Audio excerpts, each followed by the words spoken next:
முயற்சிகள் என்ற இந்த புத்தகத்தை ஆய்வு செய்ய வந்துள்ளோம்.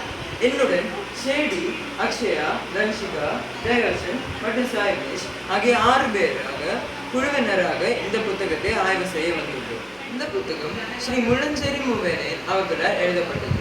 இதன் விலை 160 ரூபாயாக அமைகிறது. இந்த புத்தகத்தின் கருத்துக்களை பார்க்கும்போது 160 விலை வெறும் குறைவாக தோன்றுகிறது. இந்த புத்தகத்தில் 145 பக்கங்கள் உள்ளது மற்றும் 28 அத்தியாயங்கள் உள்ளது. அதை நம்ம ஆய்வு செய்ய போகிறோம். இந்த புத்தகத்தின் மதிப்புரை டாக்டர் ஏ அன்பு ஐஎஃப்எஸ் அவர்கள் எழுதியுள்ளார். இவர் மாவட்ட வன அலுவலர் மற்றும் வன உயிரின பாதுகாப்பு கன்னியாகுமரி மாவட்டம் மற்றும் புத்தகத்தின் வாழ்த்துறை டாக்டர் கே விஜயகுமார் எழுதியுள்ளார். இவர் முன்னாள் தேசிய தலைவர் இந்திய மருத்துவர் சங்கம் IMA ஆகும். புத்தகத்தின் அணிந்துரை பிரின்சி அவர்கள் எழுதியுள்ளார். இவர் வனவியல் பட்டதாரி மற்றும் குமரியரின் பேரவையின் ஒரு இளம் விஞ்ஞானியாக 2015 to 2016 ஆக இருந்தார். குமரி மாவட்டத்தின் நீர் வளங்களை இயற்கையோடு இணைத்து கூறுகிறார். இதில் நீர் வளங்கள் விவசாயிகளை எப்படி உதவுகிறது மற்றும் கன்னியாகுமரி மாவட்டத்தில் மட்டுமில்லை உலகம் முழுவதும் விவசாயிகளை உதவுகிறது என்று கூறுகிறார். 2ஆம் அத்தியாயத்தில் நிலத்தடி நீரை பற்றி கூறி நிலத்தடி நீர் எப்படி விவசாயிகளை மற்றும் தமிழ்நாட்டின் மக்களை உதவி செய்கிறது என்று குறிப்பிட்டுள்ளது. இதில் நிலத்தடி நீரின் பல்வேறு பகுதிகளிலும் எப்படி உதவி செய்கிறது என்று கூறப்பட்டுள்ளது. அடுத்த அத்தியாயத்தில் நீர் பிரபஞ்சத்தின் அமுதம் பற்றி கூறப்பட்டுள்ளது. இதில் தமிழர்கள் எப்படி தண்ணீரை சேகரித்து பயன்படுத்துகிறார்கள் என்று கூறப்பட்டுள்ளது. இதில் மழை நீர் சேகரித்தல் போன்ற பகுதிகளில் இதனை பயன்படுத்துகிறார்கள் மற்றும் தண்ணீரின் சதவீதமும் உப்பு நீரின் சதவீதமும் கூறி வருகிறது. அடுத்த அத்தியாயத்தில் கன்னியாகுமரியின் தண்ணீர் வளங்கள் எப்படி பயன்படுத்துகின்றன என்று கூறியுள்ளது. இதில் தண்ணீர் சேகரித்தல் போன்றவற்றை மட்டுமல்லாமல் வேறு சில பகுதிகளில் எப்படி பயன்படுத்துகிறார்கள் என்று கூறி அமைகிறது. அத்தியாயத்தில் இயற்கையை சீண்டினால் என்ற தலைப்பில் ஆசிரியர் என்ன குறிப்பிட்டுள்ளார் என்றால், நீண்ட நாட்கள் மழை பெய்யாததின் காரணத்தால் தண்ணீர் குறைவு ஏற்படுகிறது. அதனால் குளங்கள் வற்றி போகின்றன, அத்துடன் விவசாயம் பாதிக்கப்படுகின்றது. இதை பற்றியெல்லாம் குறிப்பிட்டுள்ளார். அத்துடன் அதை எப்படி நாம் மேற்கொள்வது என்ற மேற்கோளையும் அவர் குறிப்பிட்டுள்ளார். நாம் தண்ணீரை சிக்கனமாக பயன்படுத்த வேண்டும், அப்படியெல்லாம் குறிப்பிட்டுள்ளார். இதனுடைய முக்கிய அறிவிப்பு என்னவென்றால், இயற்கையை நாம் பாதுகாக்காவிடில் இயற்கை நாம் அழித்தால் இயற்கை நம்மை அழித்துவிடும் என்பதுதான் முக்கியமான குறிப்பு. அடுத்த அத்தியாயம் ஏவிஎம் கால்வாய். இதனுடைய தொடக்கம் எப்படி என்றால், திருவிதாங்கூர் மன்னர் உத்திரம் திருநாள் காலத்தில் இது திட்டமிடப்பட்டது. அதாவது 1947ஆம் ஆண்டிலிருந்து 1960ஆம் ஆண்டு வரை இது திட்டம் செய்யப்பட்டது.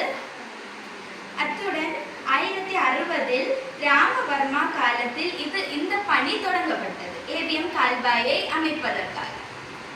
இதனுடைய முக்கியத்துவம் என்னவென்றால், நீர்வழி போக்குவரத்தையும் வர்த்தகத்தையும் மேம்படுத்துவதாகும். அத்துடன் இது இந்த காலத்தில் இது சரிவுக்கு நேராக இது செல்கிறது. 8வது அத்தியாயத்தில் ஆசிரியர் என்ன குறிப்பிடுகிறார் என்றால், மின் உற்பத்தி எலக்ட்ரிசிட்டி மேக்கிங் பற்றி இதில் நீரிலிருந்து எப்படி மின்னை உற்பத்தி செய்வது, அதை எப்படி நாம் பயன்படுத்துவது என்றெல்லாம் குறிப்பிட்டுள்ளார். அத்துடன் அதே பகுதியில் புத்தன் அணை, அதாவது நாம் வாழும் இந்த காலகட்டத்திலிருந்து 250 வருஷத்திற்கு முன்பாக, அதாவது 1750இல் அந்த காலகட்டத்தில் திருவிதாங்கூர் அரசரால் இது கட்டப்பட்டது என்று குறிப்பிட்டுள்ளார். 9வது அத்தியாயத்தில் முக்கடல் பற்றிய ஒரு குறிப்பை இவர் குறிப்பிட்டுள்ளார். முக்கடல் அணை இது 4 முக்கிய ஓடைகள் சங்கமத்தால் இது உருவாக்கப்பட்டது. அத்துடன் இளம் விஞ்ஞானிகளுக்கு அவர் என்ன இந்த அத்தியாயத்திலிருந்து அவர் என்ன குறிப்பிடுகிறார் என்றும் இதில் குறிப்பிட்டுள்ளார். அத்துடன் அடுத்த அத்தியாயம் 10வது அத்தியாயம், இதில் மேல்கோதையாறு பற்றி குறிப்பிட்டுள்ளார். அதில் பொதிகை மலை பயணம், இளம் விஞ்ஞானிகளுடன் அவர் செய்த பொதிகை மலை பயணம், அத்துடன் மேல்கோதையாறு பற்றி குறிப்பிட்டுள்ளார். இது மின் எப்படி தண்ணீரிலிருந்து அந்த தண்ணீரிலிருந்து எப்படி உருவாக்குவது என்றும் குறிப்பிட்டுள்ளார். அத்துடன் இதில் என்ன குறிப்பிட்டுள்ளார் என்றால், மேல்கோதையாறு மின் திட்டம் காமராஜரால் தொடங்கப்பட்டது 1964. இது டிசம்பர் 1964 பெருந்தலைவர் காமராஜர் அடிக்கட்டளை நாட்டப்பட்டு 1970 டிசம்பர் 9 இது கட்டமைப்பதற்கான பணி ஆரம்பித்தது. விளிம்பு நிலை வாழும் விஸ்வரூபம் எடுக்கும் கடலும். இந்த பகுதியில காலநிலை மாற்றம் கடல் மட்டத்தை எப்படி உயர்த்தி கடலோர மக்களோட வாழ்க்கையும் அவங்களோட வாழ்வாதாரத்தையும் எப்படி இது பாதிக்கிறது அப்படின்னு சொல்லி ஆசிரியர் விளக்குகிறார். நீரோடியிலிருந்து தேங்காய்பட்டினம் வரை கடல் அரிப்பு அதிகமாகி பல கிராமங்கள் பாதிக்கப்பட்டிருக்காங்க. அதுக்கப்புறம் தேங்காய்பட்டினம் துறைமுகத்தில் மணல் மேடு பிரச்சனை அதிகமாக இருந்தனால தொழில்நுட்ப தீர்வுகள் இதுக்கு தேவை அப்படின்னு சொல்லி ஆசிரியர் குறிப்பிட்டிருக்காரு. ஏவிஎம் கால்வாயை சீரமைத்தால்தான் நீர்வளம் மற்றும் சுற்றுலா மேம்படும் அப்படின்னு சொல்லியிருக்காரு. குறிப்பாக நம்ம மேங்க்ரோவ் காடுகளை நம்ம நல்லா பாதுகாத்தா அதே நமக்கு இயற்கையை பாதுகாக்கிறதுக்கு ஒரு நிரந்தர தீர்வு அப்படின்னு சொல்லியிருக்காரு. அத்தியாயம் 12 நிலத்தடி நீர் கண்ணுக்கு தெரியாத புதையல். இந்த பகுதியில இந்தியாவோட நிலத்தடி நீர் பற்றி ஒரு அவசர நிலையை ஆசிரியர் குறிப்பிட்டுள்ளார். அப்படின்னா உலகிலேயே அதிகமான நிலத்தடி நீர் பயன்படுத்துற ஒரு நாடுனா அது இந்தியா தான். இங்க ஒரு வருடத்திற்கு மிக அதிகமான அளவுல நிலத்தடி நீரை பயன்படுத்துறாங்க. ஸோ நிலத்தடி நீர் அதிகமாக பயன்படுத்துறதுனால தமிழ்நாட்டில் நிலத்தடி நீர் மிக அதிகமாக பயன்படுத்துறதுனால சில மாவட்டங்கள் சிவப்பு மண்டலமாக மாறியுள்ளன. அதுக்கப்புறம் பசுமை புரட்சி, போர்வெல் பயன்பாடு, நீர் அதிகமாக தேவைப்படுற பயிர்களை நம்ம நட்டுறனால மற்றும் நகர வளர்ச்சி தான் இது எல்லாத்துக்குமே காரணம். இதனால கிணறுகள் வறண்டு போகுது, பின்ன கடல் நீர் கலப்பும் ஏற்படுது. அத்தியாயம் 13 குமரி நிலத்தின் நீர்க்கொடையும் பாசன வரலாற்று சுவடுகளும். இந்த பகுதியில மாத்தூர் தொட்டி பாலம் ஏசியாலேயே மிக நீளமானதும் உயரமான ஒரு பாலமாக இருந்து இது பாசனத்திற்காக ஒரு மலையிலிருந்து மற்றொரு மலைக்கு நீரை கொண்டு செல்ல கட்டப்பட்டதாகவும் 1966 காமராஜர் அவர்களால் தொடங்கப்பட்டதாகவும் ஆசிரியர் குறிப்பிட்டுள்ளார். பந்தியோடை, மருதூர், சுருளோடு போன்ற இந்த ஆறுகள் மற்றும் கால்வாய்கள் விவசாயத்திற்கு முக்கிய ஆதாரம் அப்படின்னு சொல்லி ஆசிரியர் குறிப்பிட்டிருக்காங்க. அத்தியாயம் 14 மரங்களே நீரின் வேர்கள். இந்த பகுதியில மரங்கள் நீர் வளத்தை பாதுகாக்கும் ஒரு முக்கிய சக்தியாக ஆசிரியர் குறிப்பிட்டுள்ளார். மரங்கள் மண்ணில் இருக்கிற ஈரத்தையும் அப்புறம் மழையை ஈர்க்கவும் நிலத்தடி நீரை உயர்த்தவும் உதவி செய்கிறது. குமரி பகுதியில் பல மரங்கள் மருத்துவமும் பொருளாதாரமும் கொடுக்குது அப்படின்னு சொல்லி ஆசிரியர் மிக துல்லியமாக குறிப்பிட்டுள்ளார். அத்தியாயம் 15 கல்லணைக்கு முந்தைய மண் அணைகளும் குமரியின் பாசன பரிணாமமும். இந்த பகுதியில அணைக்கட்டுகள் மண் திட்டுகளில் இருந்து கல்லணைகளாக வளர்ந்த அந்த ஒரு வரலாற்றை விளக்கப்படுகிறது. ஸோ பாண்டியன் அணை, புத்தன் அணை இந்த மாதிரிப்பட்ட அணைகள் பாசனத்திற்கு அடிப்படையாக இருந்தன அப்படின்னு ஆசிரியர் சொல்றாரு. அப்புறம் தாமிரபரணி, கோதையாறு போன்ற இந்த நதிகள் விவசாயத்திற்கு மிக முக்கியம் அப்படின்னு ஆசிரியர் குறிப்பிட்டுள்ளார். எதிர்காலத்தில் உழவர்கள் நேரடியாக பங்கேற்கும் மேலாண்மை மேலாண்மை முறையே நீர் சிக்கலுக்கு ஒரு சிறந்த தீர்வு அப்படின்னு சொல்லி இந்த அத்தியாயத்தை ஆசிரியர் கூறி முடித்துள்ளார். அத்தியாயம் 16 குமரியின் நீர் தேர்தல்களும் நவீன நீர்ப்பாசன புரட்சியும். ஆசிரியர் இந்த பக்கங்கள்ல கன்னியாகுமரி மாவட்டத்தின் நீர்ப்பாசன வரலாற்றை பற்றி மிகவும் சுருக்கமாகவும் அழகாகவும் கூறியுள்ளார். மேலும் முந்தைய காலத்தில் உள்ள மன்னர்கள் இருந்து நவீன பொறியாளர்கள் எப்படி நீரை சேமித்து பாசன மேலாண்மை செய்தார்கள் என்பதை மிகவும் அழகாக கூறியுள்ளார். அத்தியாயம் 17 நதிநீர் இணைப்பும் நாஞ்சல் நாட்டின் நல்வாழ்வு.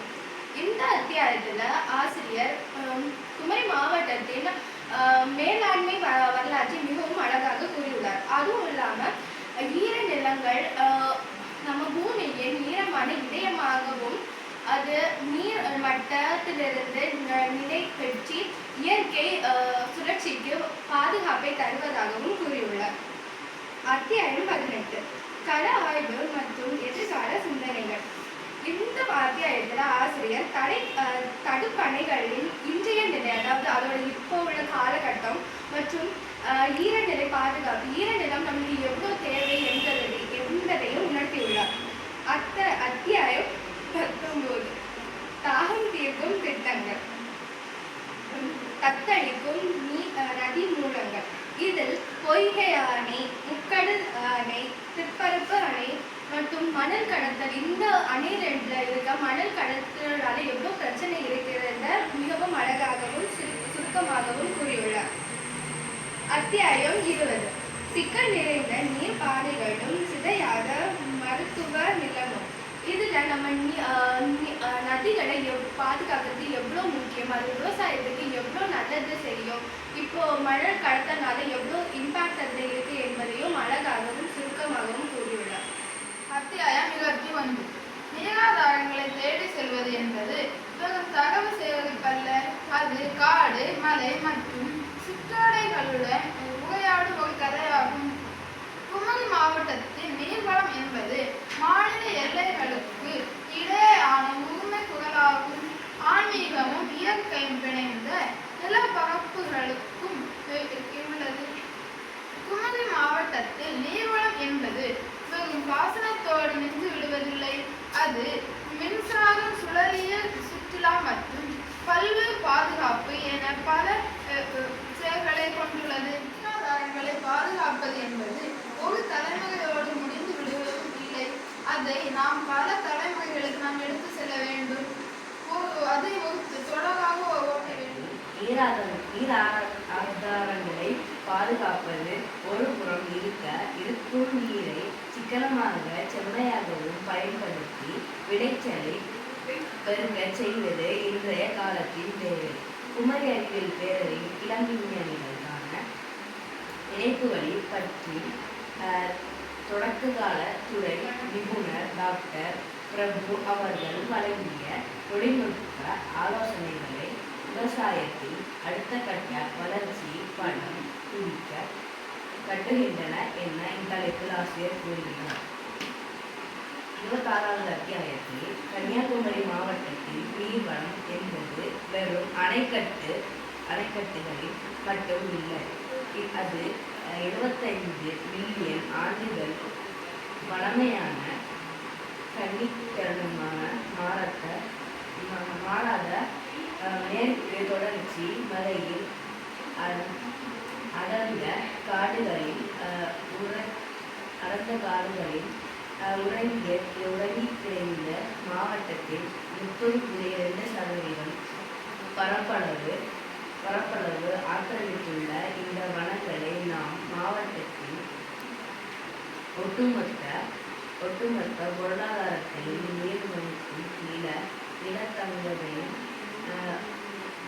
உற்பத்தி செய்யும் தொழிற்சாலைகள் இத்தலைப்பில் ஆசிரியர் கூறினார். 27வது தலைப்பில் குமரி அறிவியல் பேரவை மற்றும் குமரி மாவட்ட வனத்துறை இணைந்து நடத்திய என்சைனிஸ்ட் எக்கோ எக்ஸ்பெடிஷன் கன்னியாகுமரி என்ற களப்பயணம் கடந்த 27/1/26 அன்று நடைபெற்றது. மாவட்டத்தின் நீர் மேலாண்மை மற்றும் மழை பாதுகாப்பு இளம் தலைமுறைக்கு உணர்த்தவே இப்பயணத்தின் முக்கிய நோக்கம். நம்ம வந்து இந்த நீர்முடிச்சிகள் இந்த புக்கை முழுசா வாசிச்சு இதை நல்ல கருத்துக்களை எல்லாம் நம்ம மைண்டுக்குள்ள எல்லாம் ஏற்றி நம்ம இந்த புக்கை மொத்தமாக ரிவ்யூ பண்ணியிருக்கோம். இப்போ நம்ம ஒவ்வொரு ஆட்களா நம்ம வந்து இப்போ சஜஷன் சொல்ல போகிறோம். ஃபர்ஸ்ட் அனுராக் சொல்லுங்க. ஸோ வெறும் 145 பக்கங்களிலே இந்த புத்தகம் நிறைய கருத்துக்கள் உள்ளது. ஒரு பக்கத்திலே நான் நிறைய கருத்துக்கள் படித்தேன். அவ்வளோ நல்ல புக் இது மாணவர்களுக்கு நல்லா உதவும். அதனால எல்லாரும் இந்த புத்தகத்தை நல்லா வாசிக்கிறேன்ட்டு இந்த புக்கை படிச்சனால எனக்கு கன்னியாகுமரி எனக்கு தெரியாத நீர்வளங்களை பற்றி அறிஞ்சிட்டேன். இந்த நீர்முடிச்சிகள் புக்கில் நிறைய உண்மை சம்பவங்கள் இருக்கனால இது மாணவர்களுக்கு அதிகமாக உதவும். இதில் வந்து ஏவிஎம் கேமரா சுத்தப்படுத்துறது எவ்வளோ முக்கியம்னு நான் தெரிஞ்சுக்கிட்டேன். அதுவும் இல்லாமல் நீர் வளங்களால் அக்ரிகல்ச்சருக்கு எவ்வளோ முக்கியத்துவம் என்பதையும் நான் புரிஞ்சுக்கிட்டேன். நீர் இல்லாமல் விவசாயமே இல்லை. இது வந்து சுற்றுச்சூழல் பற்றி ஒரு விழிப்புணர்வு வந்து இந்த புத்தகம் எல்லாருக்குமே கொடுக்குது. மற்றும் இதில் வந்து சில தகவல்கள் வந்து அடர்த்தி கூடுதலாக இருக்கிறனால வாசிக்கிறவங்க கொஞ்சம் கவனம் வேணும். அத்துடன் இந்த ஒவ்வொரு சாப்டர்லையுமே ஆசிரியர் வந்து வேற புத்தகத்துல இருந்து ஒவ்வொரு வரிகளை நீர் பற்றிய வரிகளை வந்து அதுல போட்டு நம்மளுக்கு இன்னும் நல்லா புரிகிறபடி இதை அழகாக எழுதியுள்ளார். அத்துடன் நான் எல்லா மாணவர்களுக்கும் என்ன சொல்ல விரும்புகிறேன்னா, இந்த புத்தகத்தை நீங்கள் கண்டிப்பாக படிக்கணும். ஏன்னா குமரி மாவட்டத்தினுடைய எல்லா நீர் முடிச்சுகளை பற்றிய எல்லா கருத்துக்களுமே இந்த புக்கில் இருக்கு. அதனால நீங்க இதை வாசித்து பயன்பெறுங்க. இந்த புக்கை நாங்க ரிவ்யூ பண்ணனால எங்களுக்கு நிறைய நாலேஜ் எங்களுக்கு கிடைச்சிருக்கு. அதோட நாங்க எல்லாருமே குமரி அறிவியல் பேரவைக்கு எங்களோட மனமார்ந்த நன்றிகளை தெரிவிக்க விரும்புகிறோம். நன்றி.